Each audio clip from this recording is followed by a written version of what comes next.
Halo sahabat hipnoterapi, Rumah Hipnoterapi Adam Hidayat. Assalamualaikum warahmatullahi wabarakatuh. Bertemu kembali dengan saya Adam Hidayat di channel Rumah Hipnoterapi Adam Hidayat, sebuah channel yang mengupas seputar hipnoterapi dan juga teknik-teknik NLP atau Neuro Linguistic Programming yang insya Allah bisa membuat hidup Anda lebih baik lagi.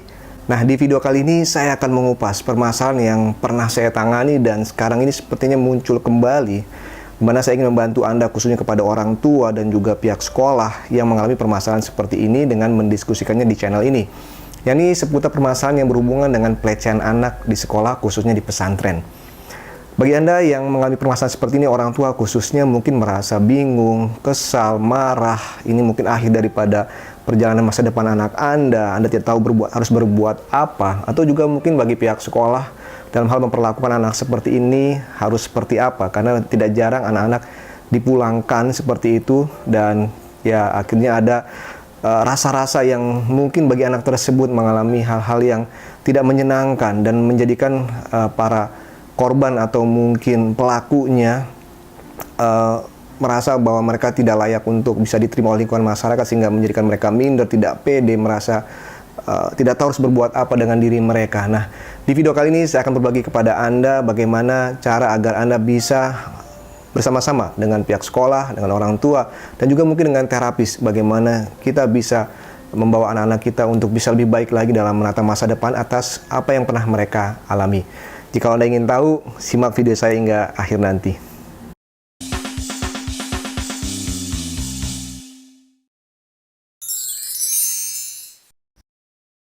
Orang tua mana yang tidak sedih ketika mengetahui anaknya mengalami pelecehan di sekolah dengan teman atau mungkin dengan lingkungan yang ada di sekolah tersebut?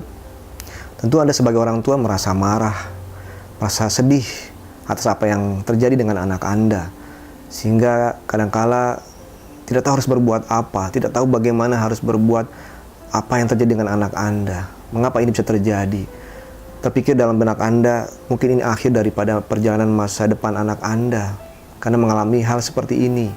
Bisa jadi anak Anda adalah korban ataupun pelaku dari pelecehan tersebut. Atau mungkin ketika korban, ya dampak yang terjadi mungkin sangat luar biasa. Karena anak Anda belum pernah tahu atau bagaimana harus menghadapi hal seperti ini. Dan itu menjadikan permasalahan terberat dalam hidupnya, khususnya dalam hal psikologis mereka, merasa dikucilkan, hina, tidak diperlakukan dengan baik oleh teman-teman mereka ketika permasalahan ini timbul di sekolah dan menjadi buah bibir di kalangan teman-teman mereka. Nah, oleh karena itu penting bagi Anda untuk bagaimana mengetahui untuk bisa memperlakukan anak-anak Anda jikalau Anda mengalami permasalahan seperti ini.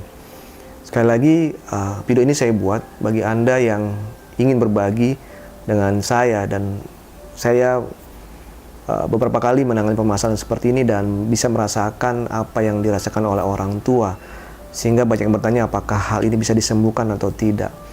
Jikalau melihat dari pertanyaan tersebut, maka kita harus melihat pula bagaimana kejadian dari permasalahan yang muncul atas pelecehan tersebut. Maksud saya seperti ini.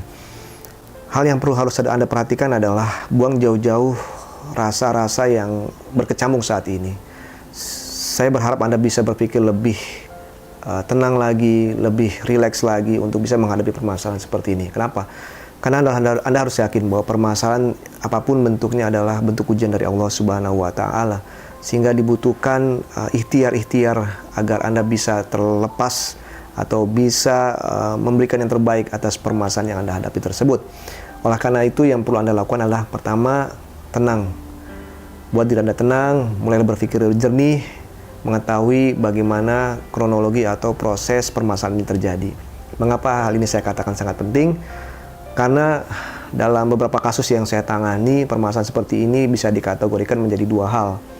Yang pertama, apakah anak Anda menjadi korban atau anak Anda sebagai pelaku, atau mungkin pelakunya adalah bukan bagian daripada sekolah tersebut. Maksud saya adalah lingkungan yang lebih luas, misalkan ya orang lain yang berada di lingkungan tersebut.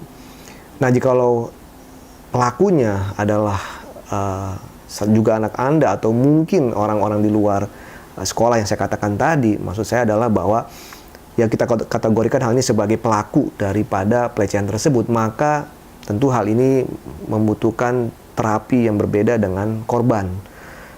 Di sini dibutuhkan kesadaran dari pelaku untuk mau bertobat, untuk mau berubah, tidak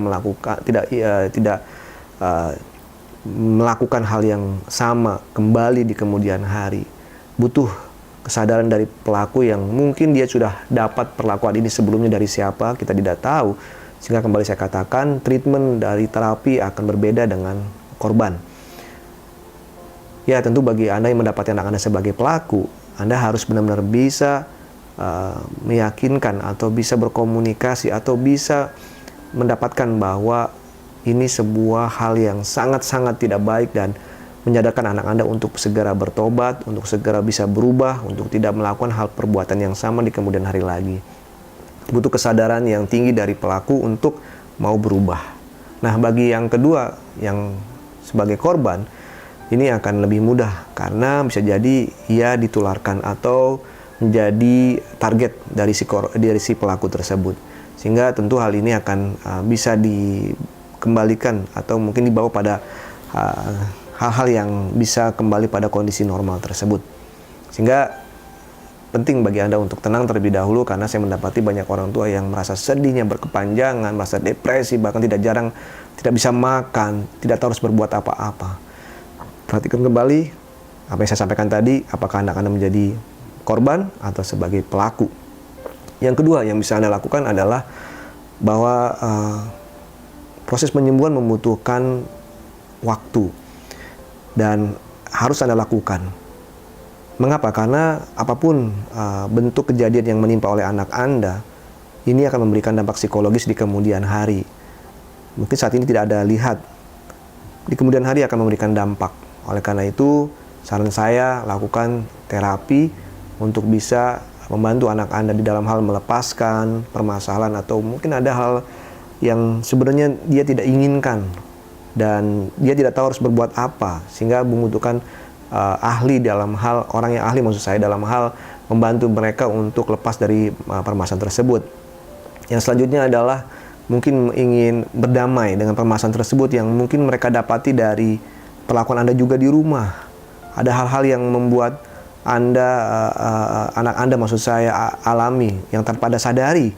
Banyak sekali kejadian-kejadian seperti ini yang saya temukan juga diakibatkan oleh apa yang mereka lihat di rumah, apa yang mereka lihat di lingkungan mereka tanpa Anda sadari, dan itu menjadi pemrograman pikiran mereka. Atau mungkin hal-hal lain yang bisa membuat mereka lebih meningkatkan percaya diri, maksud saya dengan adanya terapi tersebut menjadikan anak Anda bisa kembali kepada kondisi semula, percaya diri, semangat dalam menjalani hidup, karena tentu mereka mengalami hal-hal yang traumatik di dalam hal permasalahan mereka, baik pada saat mereka mendapati permasalahan tersebut atau sesudahnya, misalkan perlakuan dari pihak teman, sekolah, perlakuan Anda sendiri ketika mendapati anak Anda seperti itu, misalkan ada rasa marah, anak Anda dimarahi, dan lain sebagainya. Sehingga yakini bahwa penyembuhan dalam hal permasalahan ini diperlukan, karena ini bisa berdampak di kemudian hari secara psikologis. Dan yang selanjutnya yang bisa Anda lakukan adalah bangun komunikasi, jangan jauhi anak Anda, karena dengan menjauhi anak Anda tidak menjadikan anak Anda lebih baik lagi. Anda butuh terus mensupport untuk kesembuhan anak Anda tersebut. Bangun komunikasi, tetap pantau, tetap amati, dan terus bangun hal-hal yang positif buat anak Anda untuk meyakini bahwa mereka bisa hidup dengan keadaan yang lebih baik, ini dalam kondisi normal. Dan yang terpenting bagi orang tua adalah, karena saya juga menyekolahkan anak saya di pesantren, maka penting bagi Anda sebelum Anda mengirim anak Anda ke pesantren adalah memberikan wejangan-wejangan tentang apa yang mungkin terjadi, khususnya dalam hal permasalahan-permasalahan yang sedang kita bahas saat ini, ya ini pelecehan seksual. Jikalau ada teman yang mengajak mereka untuk misalkan mandi bersama, ya, atau untuk mohon maaf buka baju, berpelukan, ada pegangan-pegangan yang di area-area tertentu, maka ini harus dibahas di awal untuk segera dihindari, atau kalau perlu dengan cara ekstrim harus dilawan. Dan yang terpenting yang sudah itu adalah yang jarang sekali sulit untuk dibuktikan, maksudnya adalah ketika anak tidak berani berbicara Anak tidak berani untuk mengungkapkan apa yang terjadi dalam permasalahan mereka. Oleh karena itu, bagi orang tua, penting bagi Anda untuk mensupport anak Anda, untuk mengajak anak Anda mau berbagi. Jika mengalami hal-hal seperti ini, mereka mau bercerita, mereka mau menyampaikan, mengadu kepada pihak sekolah atau kepada orang tua sesegera mungkin, sehingga bisa diambil tindakan-tindakan. Dan yang terpenting juga adalah melakukan pengawasan kepada sekolah. Banyak orang tua yang sepertinya ketika memasukkan anak-anak mereka ke dalam pesantren, mereka menerima beresnya saja. Tentu pihak pesantren pun membutuhkan masukan-masukan dari orang tua, perhatian, pengawasan, dan sebagainya untuk bagian daripada pengembangan dari sekolah tersebut. Oleh karena itu, saya sarankan bagi Anda, orang tua, untuk selalu aktif menanyakan, mengontrol anak Anda, apa yang sudah mereka dapat di pelajaran, perlakuan apa yang sudah mereka dapati di sekolah. Penting bagi Anda untuk melakukan pengawasan-pengawasan. Ya. Nah, mudah-mudahan apa yang saya sampaikan ini bisa bermanfaat buat Anda. Dan jika Anda yang mengalami permasalahan seperti ini, bisa Anda konsultasikan dengan saya. Jika Anda ingin anak Anda mendapatkan sesi terapi, Anda bisa hubungi saya di nomor telepon yang ada di kolom deskripsi. Baiklah, terima kasih bagi Anda yang sudah menyaksikan video saya ini. Bagi Anda yang belum subscribe, mohon subscribe channel saya, karena kita bisa belajar di channel ini bersama-sama tentang bagaimana penyembuhan-penyembuhan secara psikologis melalui hipnoterapi dan juga teknik NLP. Saya Adam Hidayat dari channel Hipnoterapi Adam Hidayat mengucapkan banyak terima kasih. Assalamualaikum warahmatullahi wabarakatuh.